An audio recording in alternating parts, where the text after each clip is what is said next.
விஜய் மீண்டும் பிரச்சாரம் செய்ய இருக்கிறாரா?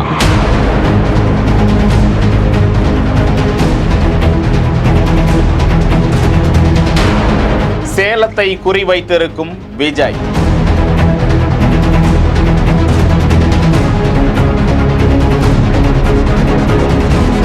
அனுமதி கேட்டு ஆணையாளரிடம் மனு. அனுமதி கிடைக்குமா?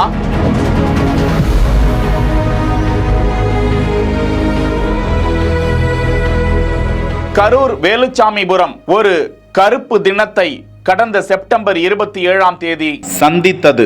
காவல்துறையினர் பாதுகாப்பு கொடுக்கவில்லை என்பது தாவேகா கட்சியினரின் குற்றச்சாட்டு. உங்களது கூட்டத்தை நீங்கள் கட்டுக்கோப்பாக நடத்தவில்லை என்பது மற்ற கட்சியின் குற்றச்சாட்டு. 2026 ஆண்டு தேர்தலை குறிவைத்து கூட்டணி குறித்து பல்வேறு அரசியல் விமர்சனங்கள், பேச்சுக்கள் ஒருபுறம். ஒரு மாதம் அமைதியாக இருந்த விஜய் அடுத்தடுத்து ஆலோசனை கூட்டங்களையும் ஆர்ப்பாட்டங்கள் உள்ளிட்டவற்றையும் முன்னெடுத்து வருகிறார். மறுபக்கம் உச்ச நீதிமன்றத்தில் கரூர் துயர சம்பவம் குறித்து சிபிஐ விசாரணை அறிக்கை தாக்கல் செய்யப்படும் பட்சத்தில் அதன் உத்தரவு முடிவு இனிமேல்தான் காத்திருந்து பார்க்க வேண்டும். இந்த நிலையில்தான் அடுத்த பிரச்சார களத்திற்கு முனைப்பு காட்டியிருக்கிறார் விஜய். சேலம் மாவட்ட காவல்துறை ஆணையாளரிடம் சில பகுதிகளையும் முன்னிறுத்தி குறித்து காட்டியிருக்கிறார். கோட்டை மைதானம், கெஜ்ஜல் நாயக்கன்பட்டி, போஸ் மைதானம். பரவலாகவே போஸ் மைதானத்தில் அரசு பொருட்காட்சியாகட்டும், அரசியல் தலைவர்களின் பெரிய மாநாடு, கூட்டம் உள்ளிட்டவையும் அந்த பகுதிகளில்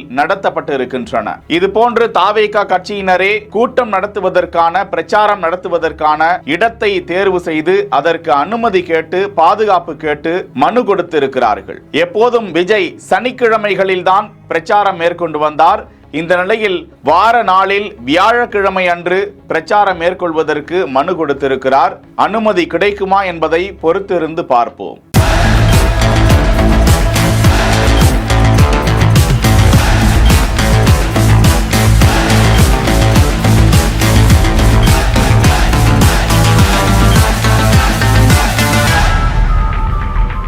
செய்திகளை வழங்குவோர் Lexco holidays, MCR pure cotton club, doctor Sreevarma வெல்னர். செய்திகளை உடனுக்குடன் தெரிந்து கொள்ள பிஹைண்ட் வுட்ஸ் நியூஸ் வாட்ஸ்அப் சேனலுடன் இணைந்திருங்கள்.